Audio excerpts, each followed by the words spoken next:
ನನ್ನ ಹಿರಿಯ ಗೆಳೆಯರು ಗುರುಗಳು ಆಗಿದ್ದ ಪ್ರೊಫೆಸರ್ ಕೀರಂ ನಾಗರಾಜ್ ಅವರ ಮನೆಯಲ್ಲಿ ಸುಮಾರು ವರ್ಷಗಳ ಹಿಂದೆ ಮೊದಲ ಬಾರಿ ಕೇಳಿಸಿಕೊಂಡ ಕಂಡುಕೊಂಡ ಕವಿ ಆಗ ತರುಣ ಎಚ್ ಎಸ್ ಶಿವಪ್ರಕಾಶ್. ಕನ್ನಡದ ಎಲ್ಲ ಕಾಲದ ಕವಿಗಳಲ್ಲಿ ಮುಖ್ಯರಾದವರ ಪೈಕಿ ಒಬ್ಬರಾಗಿ ಬೆಳೆದದ್ದು ನನ್ನ ಕಣ್ಣೆದುರುಗಡೆ ನಡೆದ ಪವಾಡ ಅಂತ ನಾನು ಅಂದ್ಕೊಂಡಿದ್ದೀನಿ. ನನ್ನ ಇನ್ನೊಬ್ಬ ಗೆಳೆಯ ಶ್ರೀನಿವಾಸರಾಜು ಅವರು ಕಟ್ಟಿದ ಕ್ರೈಸ್ಟ್ ಕಾಲೇಜ್ ಕನ್ನಡ ಸಂಘದಲ್ಲಿ ಇವರ ಮಿಲರೇಪ, ಮಳೆಬಿದ್ದ ನೆಲದಲ್ಲಿ ಮತ್ತು ಅನುಕ್ಷಣ ಚರಿತೆಯಂತಹ ಕವನ ಸಂಕಲನಗಳನ್ನು ತಂದದ್ದು ನಮಗೆಲ್ಲರಿಗೂ ಬಹಳ ಹೆಮ್ಮೆಯ ಸಂತೋಷದ ಸಂಗತಿ. ಕನ್ನಡದ ಎಲ್ಲ ಕವಿಗಳನ್ನು ಗಮನಿಸಿದಾಗಲೂ ಕೂಡ ಶಿವಪ್ರಕಾಶ್ ಯಾಕೆ ಮುಖ್ಯರಾಗ್ತಾರೆ ಅಂತಂದರೆ ಅವರ ಕಾವ್ಯದ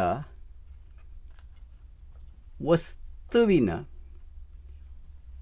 ಆಶಯಗಳ ಮತ್ತು ಆಕೃತಿಗಳ ಅಪಾರವಾದ ಹರಹು ಮತ್ತು ಅವರು ಒಪ್ಪಿಕೊಂಡ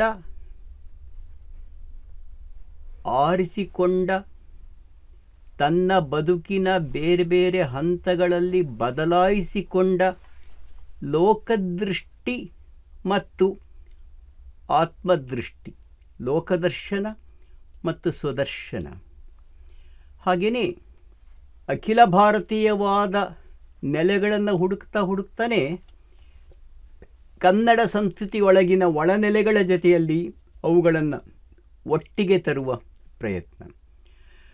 ಮುಖ್ಯಧಾರೆ ಅಂತ ಯಾವುದನ್ನು ಕರಿತೀವಿ ಅದಕ್ಕಿಂತ ಭಿನ್ನವಾದ ಅಷ್ಟೇ ಮತ್ತು ಅದಕ್ಕಿಂತ ಹೆಚ್ಚು ಮೌಲಿಕವಾಗಿರಬಹುದಾದಂಥ ಚಿಂತನಧಾರೆಗಳನ್ನು, ಅನುಭವಧಾರೆಗಳನ್ನು, ಭಾವಧಾರೆಗಳನ್ನು ಗುರುತಿಸ್ತಕ್ಕಂಥ ಒಂದು ತಬಕ. ಹಾಗೆಯೇ ತನ್ನ ಕಾಲದಲ್ಲಿ ರಚಿತವಾಗ್ತಾ ಇದ್ದಂತಹ ಬೇರೆ ಬೇರೆ ಬಗೆಯ ಕಾವ್ಯಗಳನ್ನು ಒಳಗೊಂಡು ಅವುಗಳಿಂದ ಭಿನ್ನವಾಗುವಂತಹ ಒಂದು ದಿಟ್ಟತನ ಮತ್ತು ಅದಕ್ಕೆ ಅಗತ್ಯವಾದಂಥ ಸೃಜನಶೀಲ ಶಕ್ತಿಯನ್ನು ಕಾಪಾಡಿಕೊಳ್ಳುವುದು. ಅಷ್ಟೇ ಮುಖ್ಯವಾಗಿ ತನ್ನನ್ನು ತಾನೇ ಮೀರುತ್ತಾ ಹೋಗುವ ಬಗೆ ಹೇಗೆ, ತನ್ನನ್ನು ತಾನು ಕಂಡುಕೊಳ್ಳುವ ಬಗೆಯಲ್ಲಿ ವ್ಯತ್ಯಾಸವಾಗುತ್ತಾ ಹೋದ ಹಾಗೆ ಬರೆಯುವ ಬಗೆ ಹೇಗೆ, ಬರೆಯೋದನ್ನು ಬದಲಾವಣೆ ಮಾಡ್ತಾ ಹೋಗ್ತಕ್ಕಂಥ ಬಗೆ ಹೇಗೆ, ಬರೆಯೋದನ್ನು ಅಂದರೆ ಏನನ್ನು ಬರೆಯೋದು ಅನ್ನೋದು ಮಾತ್ರವಲ್ಲ, ಹೇಗೆ ಬರಿತೀನಿ ಅನ್ನೋದನ್ನು ಬದಲಾವಣೆ ಮಾಡಿಕೊಳ್ಳೋದು ಹೇಗೆ. ಅಥವಾ ಅದನ್ನು ಇನ್ನೊಂದು ಲೆಕ್ಕದಲ್ಲಿ ಹೇಳೋದಾದರೆ, ತಾನು ತನ್ನ ವಿಶಿಷ್ಟವಾದ ಧ್ವನಿಯಾಗಬೇಕು, ಬೇರೆ ಯಾರು ಹೀಗೆ ಬರೆಯಲ್ಲ ಅನ್ನೋ ಹಾಗೆ ಬರಿಬೇಕು ಅನ್ನೋ ಒಂದು ನೆಲೆಯಿಂದ ತಾನು ಎಲ್ಲರ ದನಿಯಾಗಬೇಕು, ಸಮುದಾಯದ ದನಿಯಾಗಬೇಕು, ಹಲವು ನೆಲೆಗಳ ದನಿಯಾಗಬೇಕು, ತನ್ನನ್ನು ತಾನು ಇಲ್ಲವಾಗಿಸಿಕೊಂಡು ಬರೆಯಬೇಕು ಅನ್ನೋ ಒಂದು ಅಪೇಕ್ಷೆ ಇದೆಯಲ್ಲ, ಈ ರೀತಿಯ ಹಲವು ತಹತಹಗಳು, ಹಲವು ತಲ್ಲಣಗಳು, ಹೊರಗಿನ ಜೀವನದ ವಿವರಗಳಿಗಿಂತ ಭಿನ್ನವಾದ ಒಳಬದುಕಿನ ತುಡಿತಗಳು ಶಿವಪ್ರಕಾಶ್ ಅವರನ್ನು ತುಂಬ ದೊಡ್ಡ ಕವಿಯಾಗಿ ಮಾಡಿದೆ ಅಂತ ನಾನು ಅಂದ್ಕೊಂಡಿದ್ದೇನೆ. ಅಷ್ಟೇ ಅಲ್ಲ, ಅವರು ಕಸುಬುಗಾರಿಕೆಯನ್ನು ಕಲ್ತ್ಕೋಬೇಕು ಅಂತ ಕೇವಲ ತಾತ್ವಿಕತೆಯನ್ನು ಮಾತ್ರವಲ್ಲ, ಹಲವು ಭಾಷೆಗಳ ಕಾವ್ಯಗಳನ್ನು ಓದಿದ್ರು.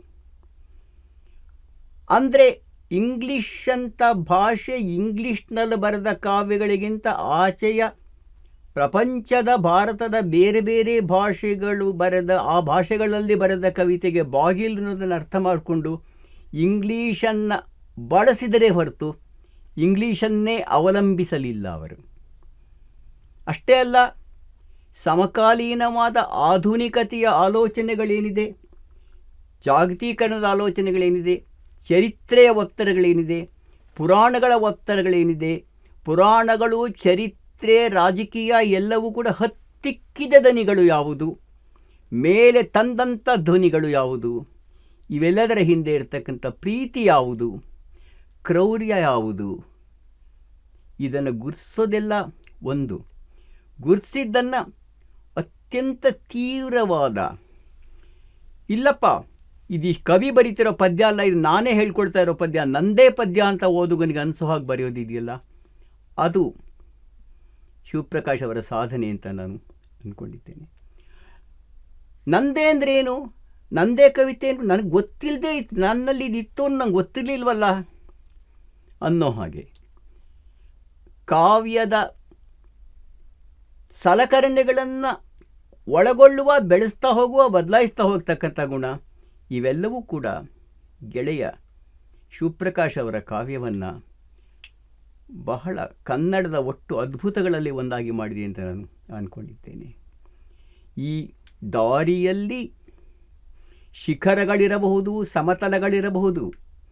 ಯಾರ ಬರವಣಿಗೆಯಲ್ಲೂ ಯಾರ ಬದುಕಿನಲ್ಲೂ ಶಿಖರ ಸಮತಲಗಳಿದ್ದೇ ಇರುತ್ತೆ. ಆದರೆ ಒಂದು ಮಟ್ಟವನ್ನು ಬಿಟ್ಟು ಕೆಳಗೆ ಇಳಿದದ್ದು ಇಲ್ಲವೇ ಇಲ್ಲ ಅನ್ನುವ ಕೆಲವು ಕವಿಗಳಲ್ಲಿ ನೀರಸವಾದ್ದನ್ನು, ಅನಗತ್ಯವಾದ್ದನ್ನು, ಅಸಮಂಜಸವಾದ್ದನ್ನು ಬರೀಲೇ ಇಲ್ಲ ಅಂತ ಹೇಳಬಹುದಾದಂಥ ಕೆಲವು ಕವಿಗಳಲ್ಲಿ ಇವರು ಒಬ್ಬರು ಅಂತ ನಾನು ಅಂದ್ಕೊಂಡಿದ್ದೇನೆ. ಇದು ಮಿಲರೇಪದಿಂದ ಮಹಾಕಾಲದವರೆಗೆ ಅವರ ಒಟ್ಟು ಕಾವ್ಯ ಸೃಷ್ಟಿ ಇದೆಯಲ್ಲ, ಈ ಜಗತ್ತು ಕನ್ನಡಕ್ಕೆ ಹೊಸದಾದ ನುಡಿ ರಚನೆಯ ಬಗೆಗಳನ್ನು ಕೊಟ್ಟಿದೆ ಅಂತ ನಾನು ಅಂದ್ಕೊಂಡಿದ್ದೇನೆ. ಅವರು ಕಟ್ಕೊಡೋ ಲೋಕ ಇದೆಯಲ್ಲ, ಆ ಕಟ್ಕೊಡೋ ಲೋಕ ಅವರು ಒಳಗಿರುವ ಲೋಕಕ್ಕೆ, ಹೊರಗೆ ಕಂಡುಕೊಂಡ ಲೋಕಕ್ಕೆ ಒಂದು ಪ್ರತಿಸೃಷ್ಟಿ ಅಷ್ಟೇ, ಅದು ಅವ್ರಿಗೆ ಗೊತ್ತಿದೆ. ಕೊನೆಗೂ ಕೂಡ ನಾನು ಕವಿತೆಯಲ್ಲಿ ಕಟ್ಟಿಕೊಟ್ಟ ಲೋಕ ಕೂಡ ಸ್ವಲ್ಪ ಮಟ್ಟಿಗೆ ಅಸಮಗ್ರವೇ ಆಗಿರುತ್ತೆ. ಅದು ಓದುಗನನ್ನು ತಲುಪಿದಾಗ ಬೇರೆ ಏನೋ ಆಗುವ ಸಾಧ್ಯತೆಯೂ ಇರುತ್ತೆ ಅನ್ನುವ ತಿಳುವಳಿಕೆಗೆ ಅವರು ಎರವಾಗಿಲ್ಲ. ಅದರಿಂದನೇ ಅವ್ರಿಗೆ ಗೊತ್ತಾಗುತ್ತೆ, ನನ್ನ ಯಾವುದೇ ಕವಿತೆ, ಯಾವುದೇ ಲೋಕಕ್ಕೆ ಕೊಟ್ಟಿರ್ತಕ್ಕಂಥ ತಾತ್ಕಾಲಿಕವಾದ ನಿವಾಸ ಅಷ್ಟೇ. ಅದು ನೀರು ಹರಿತಾ ಹೋಗ್ತಾ ಇರುತ್ತೆ, ಪಾತ್ರೆಗಳು ಅದಕ್ಕೆ ಆಕಾರ ಕೊಡ್ತಾ ಹೋಗುತ್ತೆ. ಜೀವನದಿ ಹರಿತಾ ಹೋಗ್ತಾ ಇರುತ್ತೆ, ಸಾಹಿತ್ಯ, ಕಲೆ, ಚಿತ್ರ, ಸಂಗೀತ ಎಲ್ಲವೂ ಕೂಡ ಅದಕ್ಕೆ ಆಕಾರಗಳನ್ನು ಕೊಡ್ತಾ ಹೋಗುತ್ತೆ. ಈ ಸತ್ಯವನ್ನು ಗ್ರಹಿಸಿದ ಕಲಾವಿದನಿಗೆ ಸತ್ಯದ ಏಕಮುಖ ಕಾಣುವುದಿಲ್ಲ, ತಾನು ಕಾಣುವ ಒಂದೇ ಮುಖ ಕಾಣುವುದಿಲ್ಲ, ಸತ್ಯದ ಹಲವು ಮುಖಗಳನ್ನು ಒಟ್ಟಾಗಿ ತೋರಿಸುವಂಥ ಶಕ್ತಿ ಇರುತ್ತೆ. ಈ ಶಕ್ತಿಯನ್ನು ಸಂಪಾದನೆ ಮಾಡಿಕೊಳ್ಳೋದಕ್ಕೆ ಶಿವಪ್ರಕಾಶ್ ಅವರು ಸತತವಾಗಿ ಪ್ರಯತ್ನ ಪಡ್ತಾನೇ ಇರ್ತಾರೆ. ಕಟ್ಟಬೇಕು ಅನ್ನುವ ಆಸೆ ಇರೋನಿಗೆ ಮುರಿದೇ ಇದ್ರೆ ಸಾಧ್ಯ ಇಲ್ಲ. ತನ್ನ ಬಗೆಗಳನ್ನು ಮುರಿದೇ ಹೊಸದನ್ನು ಕಟ್ತಾ ಹೋಗ್ತಾರೆ. ಹಾಗೆ ಕಟ್ಟಿದ್ದಾರೆ ಶಿವಪ್ರಕಾಶ್. ಅದರಿಂದಾನೇ ನನ್ನ ಕಾಲದ ಕವಿಗಳಿಗೆ, ನನ್ನ ನಂತರದ ಪೀಳಿಗೆಗಳ ಕವಿಗಳಿಗೆ ಸಿದ್ಧಲಿಂಗಯ್ಯ ಮತ್ತು ಶಿವಪ್ರಕಾಶ್ ಇಬ್ಬರೂ ಕೂಡ ಬೇರೆ ಬೇರೆ ಕಾರಣಗಳಿಗಾಗಿ ಒಳಗೊಳ್ಳಬೇಕಾದ, ಮೀರಬೇಕಾದ, ಹೇಗೆ ಮೀರುವುದೋ ಎನ್ನುವ ಪ್ರಶ್ನೆಯನ್ನು ಹುಟ್ಟಿಸಬಹುದಾದ ಕವಿಗಳಾಗಿ ಕಾಡ್ತಾರೆ. ಅದರಲ್ಲಿ ಶಿವಪ್ರಕಾಶ್ ಅವರ ಬಹುರೂಪ ಅಂತೂ ಕೂಡ ಬಹಳ ಬಹಳ ಮುಖ್ಯವಾದ್ದು. ಯಾವುದೇ ಕವಿ ಏನಾದರೂ ಹೇಳಬೇಕು ಅಂದ್ಕೊಂಡು ಹೊರಡಬಾರ್ದು. ನಾನು ಇದನ್ನು ಕೇಳುಗರಿಗೆ ತಲುಪಿಸ್ಬೇಕು, ಹೀಗೆ ತಲುಪಿಸೋದಕ್ಕೆ ಈ ದಾರಿ ಇದೆ, ನಾನು ಕಂಡುಕೊಂಡ ದಾರಿ, ನಾನು ಕಂಡುಕೊಂಡ ದಾರಿಯಲ್ಲಿ ನಾನು ಕಂಡಿದ್ದನ್ನು ಹೇಳ್ತೀನಿ ಅನ್ನೋದು ಅದು ಅಸಮಗ್ರವಾದ ಆಲೋಚನಾ ವಿಧಾನ. ನಾನು ಕಟ್ಟುತ್ತಿರುವ ಭಾಷೆ ಹೇಳುವ ನನಗಿಂತ, ಹೇಳುತ್ತಿರುವ ವಸ್ತುವಿಗಿಂತ ಹೆಚ್ಚು ಶಕ್ತಿಶಾಲಿಯಾದ್ದು. ಅಷ್ಟೇ ಅಲ್ಲ, ಅದನ್ನು ಕೇಳುವ ಓದುಗ ಕೂಡ ಅದನ್ನು ತನ್ನ ಇಷ್ಟಕ್ಕೆ ತಕ್ಕ ಹಾಗೆ, ತನ್ನ ಶಕ್ತಿಗೆ ತಕ್ಕ ಹಾಗೆ, ತನ್ನ ಕಾಲದೇಶ ಸಂದರ್ಭಗಳಿಗೆ ತಕ್ಕ ಹಾಗೆ ಬೆಳೆಸ್ತಾ ಹೋಗ್ತಾನೆ, ಬದಲಾಯಿಸ್ತಾ ಹೋಗ್ತಾನೆ ಅನ್ನೋ ಅರಿವಿದ್ದಾಗ ಕವಿತೆ ಎನ್ನುವುದು ಅಮಾರ್ಫಸ್ ಆಗುತ್ತೆ. ಅದು ಪಾರದರ್ಶಕವಾಗೋದಿಲ್ಲ, ಅಪಾರದರ್ಶಕವಾಗುತ್ತೆ, ಒಪ್ಯಾಕ್ ಆಗುತ್ತೆ. ಒಪ್ಯಾಕ್ ಆಗುವುದು ಅನ್ನೋದೇ ತನ್ನ ಗಮನವನ್ನು ನನ್ನ ಕಡೆ ಸೆಳೆಕೊಳ್ತಾ ಹೋಗುತ್ತೆ. ಗಾಜು ಹೊರಗಿರೋದನ್ನ ಕಾಣಿಸುತ್ತೆ, ಆದರೆ ಬಣ್ಣದ ಗಾಜು ಹರಡು ಬಣ್ಣದ ಕಡೆನೇ ತಮ್ಮ ಗಮನ ಸೆಳೆಯುತ್ತೆ. ಕವಿತೆ ಹೇಳುವ ರೀತಿಯ ಕಡೆಗೆ ಗಮನ ಕೊಡ್ತಾರೆ. ಅದರಿಂದನೇ ಅವರಿಗೆ ನಾನು ಕವಿಗೆ ಏನೋ ಒಂದನ್ನು ಹೇಳ್ತಾ ಇದ್ದೀನಿ, ಇದನ್ನು ತಲುಪಿಸ್ಬೇಕು ಅನ್ನೋ ಒಂದು ಹಂಬಲ ಹುಚ್ಚವ್ರಿಗಿಲ್ಲ. ನಾನು ಹೇಳ್ತಾ ಇದ್ದೀನಿ, ನನಗೆ ಇದು ಈ ಕ್ಷಣದ ಸತ್ಯ, ಈ ಕ್ಷಣದ ಸತ್ಯ. ಅವನಿಗೇನಾಗುತ್ತೆ ನೋಡೋಣ. ಕೊನೆಗೂ ಇದು ಒಂದು ಬಗೆಯ ಆಧ್ಯಾತ್ಮಿಕವೂ ಕೂಡ ಹೌದು. ನನಗೆ ಗೊತ್ತಿರೋ ಹಾಗೆ ಕನ್ನಡದಲ್ಲಿ ಅನುಭವ ಅನೇಕರಿಗೆ ಆಗತ್ತೆ. ಇನ್ನು ಕೆಲವರು ಅನುಭವಗಳನ್ನು ಪಡ್ಕೋಬೇಕು ಅಂತಲೇ ಹೊರಡ್ತಾರೆ. ಹಲವು ಬಗೆಯ ಅನುಭವಗಳಿಗೆ ತಮ್ಮನ್ನು ಒಡ್ಕೋತಾ ಹೋಗ್ತಾರೆ. ಯಾವುದನ್ನು ನಾವು ಮಧ್ಯಮ ವರ್ಗದವರ ಕಂಫರ್ಟ್ ಝೋನ್ ಅಂತ ಕರಿತೀವಿ, ಕನ್ನಡದ ಹಲವು ಕವಿಗಳು ಈ ಕಂಫರ್ಟ್ ಝೋನ್ ಮೀರೋದಕ್ಕೆ ಪ್ರಯತ್ನ ಪಡೋದೇ ಇಲ್ಲ. ಅದು ಶಿವಪ್ರಕಾಶ್ ಈ middle class morality and middle class life style ಇದೆ ಮೀರೋದು ಹೇಗೆ ಅಂತ ಸತತವಾಗಿ ಪ್ರಯತ್ನ ಪಡ್ತವ್ರೆ. ಹೆಗಲಿಗ ಜೋಳಿಗೆ ತೀಳ ಹಾಕ್ಕೊಂಡು ಕರ್ನಾಟಕ ಅಲ್ಲ, ಇಂಡಿಯಾ ಅಲ್ಲ, ಪ್ರಪಂಚ ಎಲ್ಲ ಸುತ್ತಬೇಕು ಅನ್ನೋ ಒಂದು ಅಪೇಕ್ಷೆ ಇದು ಕೇವಲ ಟ್ರಾವೆಲ್ ಬಗ್ ಅಲ್ಲ, ಇದು ಅನುಭವಗಳ ಲೋಕಗಳನ್ನು ವಿಸ್ತಾರ ಮಾಡುವಂಥ ಪ್ರಯತ್ನ ಅಂತ ಕಾಣುತ್ತೆ. ಶಿವಪ್ರಕಾಶ್ ಅವರ ಬದುಕನ್ನು ಬಲ್ಲ ಎಲ್ಲರಿಗೂ ಗೊತ್ತಾಗುತ್ತೆ, ಆದರೆ ಬದುಕನ್ನು ಗೊತ್ತಾಗಬೇಕಾದಿಲ್ಲ. ಶಿವಪ್ರಕಾಶ್ ಅವರ ಕಾವ್ಯವನ್ನು ಓದ್ತಾ ಹೋದಾಗೇ ಅವರು ಪಡೆದುಕೊಂಡ ವಿಸ್ತಾರ ಕೂಡ ಗೊತ್ತಾಗ್ತಾ ಹೋಗುತ್ತೆ ಅಂತ ಅಂದ್ಕೊಂಡಿದ್ದೇನೆ. ಇನ್ನೊಂದು, ಶಿವಪ್ರಕಾಶ್ ಅವರ ಬಹಳ ಮತ್ತೆ ಕೇಳ್ಕೊಂಡ ಪ್ರಶ್ನೆ ಏನು ಅಂದರೆ, ನನ್ನ ಓದುಗರು ಯಾರು, ನಾನು ಅವರನ್ನು ತಲುಪುವ ಬಗೆ ಹೇಗೆ. ಓದುಗರು ಅನ್ನೋ ಪದಾನೇ ಅವರು ರೀಪ್ಲೇಸ್ ಮಾಡಿದ್ರು. ಆಮೇಲೆ ನನ್ನ ಕೇಳುಗರು ಯಾರು. ಓದು ಕವಿತೆಯನ್ನು ಕೇಳು ಕವಿತೆಯಾಗಿ ಮಾರ್ಪಡಿಸಬೇಕು ಅನ್ನೋದಕ್ಕೆ ಸಿದ್ಧಲಿಂಗಯ್ಯನವರು ಒಂದು ದಾರಿ ಕಂಡುಕೊಂಡ್ರೆ, ಶಿವಪ್ರಕಾಶ್ ಅವರು ಕೂಡ ಹಲವು ದಾರಿಗಳನ್ನು ಕಂಡುಕೊಂಡ್ರು. ಸಮುದಾಯ ಕೇಳಿಸ್ಕೊಳ್ಳುತ್ತೆ. ಭಾಷೆಯ ಮೂಲ ನೆಲೆ ಕೇಳುವುದೇ ಹೊರತು ಓದುವುದಲ್ಲ. ಹೀಗೆ ಅಂದ್ಕೊಂಡಾಗ ಏನಾಗುತ್ತೆ, ನೀನು ಕಟ್ಟುವ ಕವಿತೆ ಕಿವಿಯ ಕವಿತೆಯಾಗುತ್ತೆ, ಕಣ್ಣಿನ ಕವಿತೆ ಆಗೋದಿಲ್ಲ. ಹೊಸಗನ್ನಡ ಕಾವ್ಯ ಕೇಳು ಕವಿತೆಯಾಗಿದ್ದು ಕಣ್ಣು ಕವಿತೆಯಾಗಿ ಬದಲಾವಣೆ ಹೊಂದಿತು. ಹಾಗೆ ಬದಲಾವಣೆ ಹೊಂದಿದ್ರಿಂದಾನೇ ಅದು ಅಕ್ಷರಸ್ಥರಿಗೆ ಸೀಮಿತವಾಯಿತು. ಶಿವಪ್ರಕಾಶ್ ಏನು ಮಾಡಿದ್ರು, ಇದನ್ನ ದಾಟೋ ಬಗ್ಗೆ ಯಾವುದು ಅನ್ನೋ ಪ್ರಶ್ನೆ ಕೇಳಿಕೊಂಡ್ರು. ಅದಕ್ಕೋಸ್ಕರ ನಾಟಕ ಬರೆದ್ರು, ಪದ್ಯಗಳನ್ನು ಬೇರೆ ಬೇರೆ ರೀತಿಯಲ್ಲಿ ಬರೆದ್ರು. ನೋಡೋ, ಇದನ್ನು ಒಳಗೊಳ್ಳೋದು ಅಂದರೆ ಇದನ್ನು ಕೇಳೋದು ಅಂತ ಹೇಳಿದರು. ಹಾಗೆಯೇ ಬರವಣಿಗೆಯನ್ನು ಒಳಗೊಂಡಂತಹ ಅದನ್ನೇ ಆಧರಿಸಿದ ಲಿಖಿತ ಸಂಸ್ಕೃತಿಗಿಂತ ಭಿನ್ನವಾದಂತಹ ತೋಂಡಿ ಸಂಸ್ಕೃತಿ ಒಂದಿದೆಯಲ್ಲ, ಭಾರತದ ಒಳನೆಳೆಯಾಗಿ ತತ್ವೋತ್ಪಾದಕಾರ ಇರ್ಬೋದು, ಮತ್ತು ಯಾರ್ಯಾರು ಇರ್ಬೋದು, ಅವರ ಪರಂಪರೆ ಯಾವುದು ಅದನ್ನು ಕೂಡ ಹುಡುಕಿದ್ರು. ಕೇವಲ ಕರ್ನಾಟಕದಲ್ಲಿ ಹುಡುಕಲಿಲ್ಲ, ಇಡೀ ಇಂಡಿಯಾದಲ್ಲಿ ಹುಡುಕಿದ್ರು, ಅದರ ಆಚೆಗೂ ಹುಡುಕಿದ್ರು. ಇದು ಶಿವಪ್ರಕಾಶ್ ಅವರ ಹುಡುಕಾಟವೇ ಅವರ ಬರಹ ಆಯಿತು ಅನ್ನೋದು ಬಹಳ ಮುಖ್ಯವಾದ್ದು.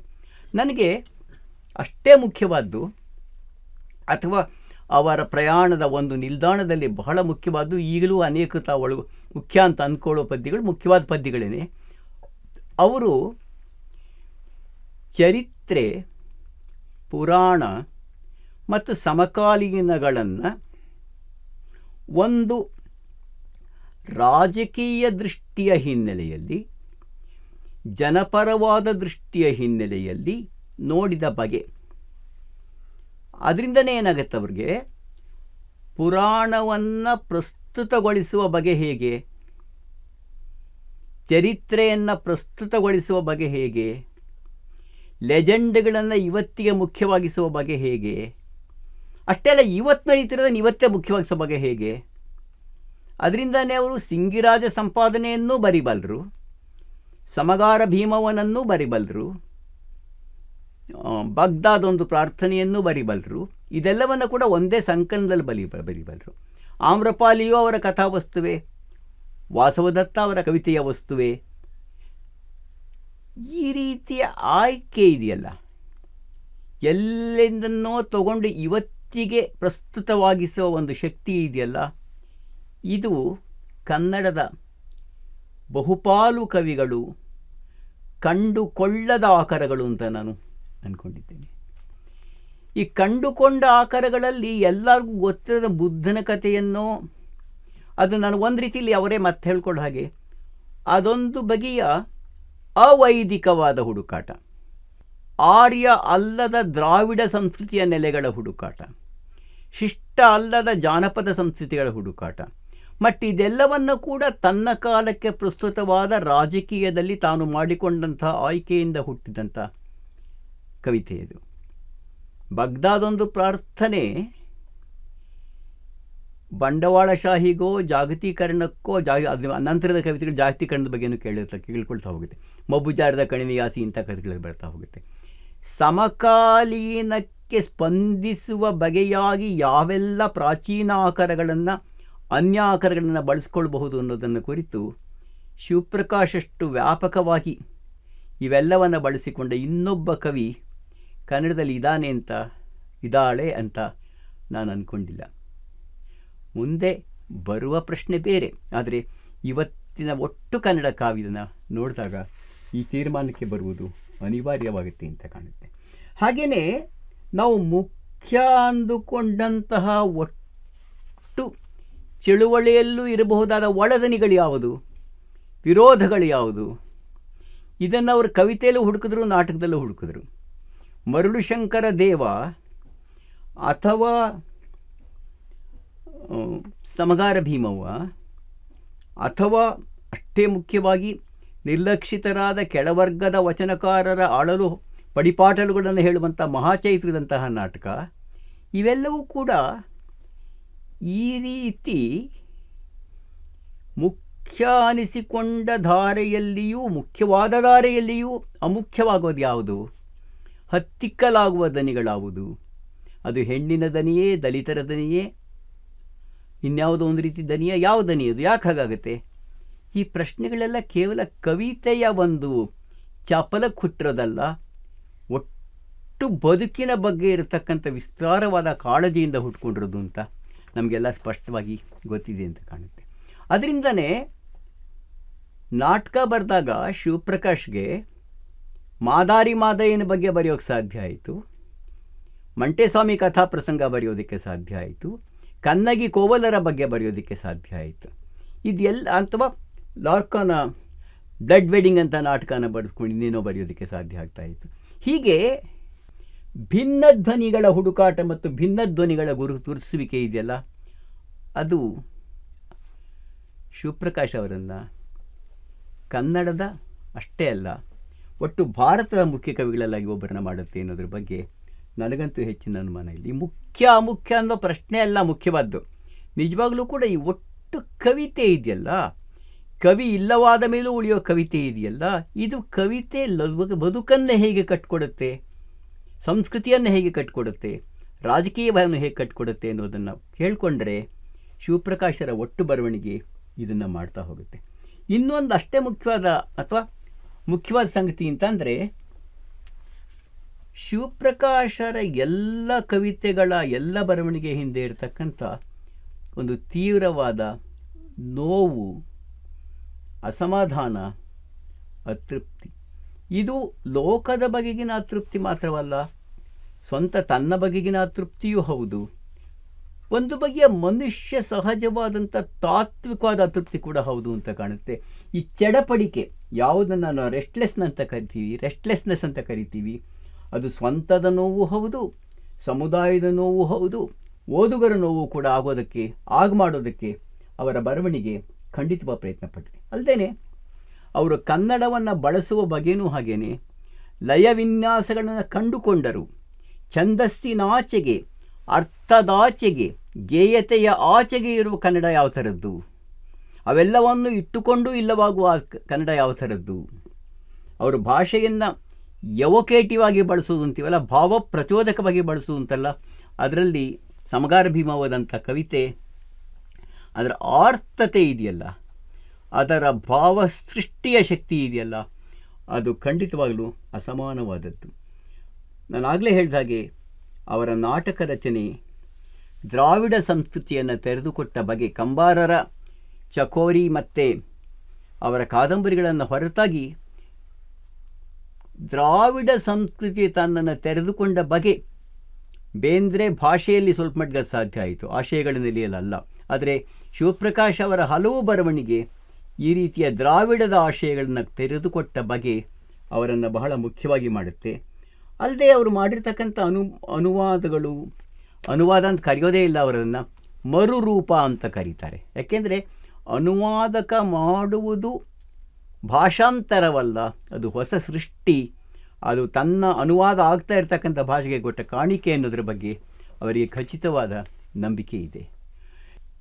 ನನ್ನ ಇದೊಬ್ಬರ ಬಗ್ಗೆ ಅಲ್ಲ, ಹಲವು ಲೇಖಕರ ಬಗ್ಗೆ, ಹಲವು ಕವಿಗಳ ಬಗ್ಗೆ ಮಾತಾಡಿದಾಗ ನನಗೆ ಮತ್ತೆ ಅನ್ನಿಸ್ತಕ್ಕಂಥದ್ದು, ಕವಿತೆಗೆ ಬದಲಾಗಿ ನಾನು ಅನ್ನೋದು ತಪ್ಪು, ಕವಿತೆಯ ಜೊತೆಗೆ ನಾನು ಅನ್ನೋದು ಮಾತ್ರ ಸರಿ. ನಿಮಗೆ ನಾನು ಮಾತಾಡುವಷ್ಟು ಹೊತ್ತು ಕವಿತೆಯ ಗೈರು ಹಾಜರಿ ಇದೆ. ನೀವು ಕೇಳಿಸ್ಕೊತಾ ಇದ್ದೀರಾ ಕವಿಯ ಬಗ್ಗೆ, ಅವನ ಬರವಣಿಗೆ ಬಗ್ಗೆ. ಈ ಗೈರು ಹಾಜರಿಯನ್ನು ಕವಿತೆಯ ಹಾಜರಿಯಾಗಿ ಮಾಡಿಕೊಳ್ತಕ್ಕಂಥ ಜವಾಬ್ದಾರಿ ನಿಮ್ಮದಾಗಲಿ ಅಂತ ನನ್ನ ಅಪೇಕ್ಷೆ. ಅದನ್ನು ಓದಬೇಕು, ಒಳಗೊಳ್ಳಬೇಕು ಅನ್ನೋ ಆಸೆಯನ್ನು ಹುಟ್ಟಿಸಲು ನನಗೆ ಸಾಧ್ಯವಾಗಿದ್ದರೆ ನನ್ನ ಈ ಮಾತು ಯಶಸ್ವಿ ಆಯಿತು ಅಂತ ನಾನು ಅನ್ಕೋತೀನಿ. ಇಷ್ಟು ಹೇಳಿ ಈ ಕವಿಯ ಅಸಮಗ್ರವಾದ ಈ ಪರಿಚಯದೊಂದಿಗೆ ಈ ಮಾತು ಮುಗಿಸ್ತಾ ಇದ್ದೀನಿ.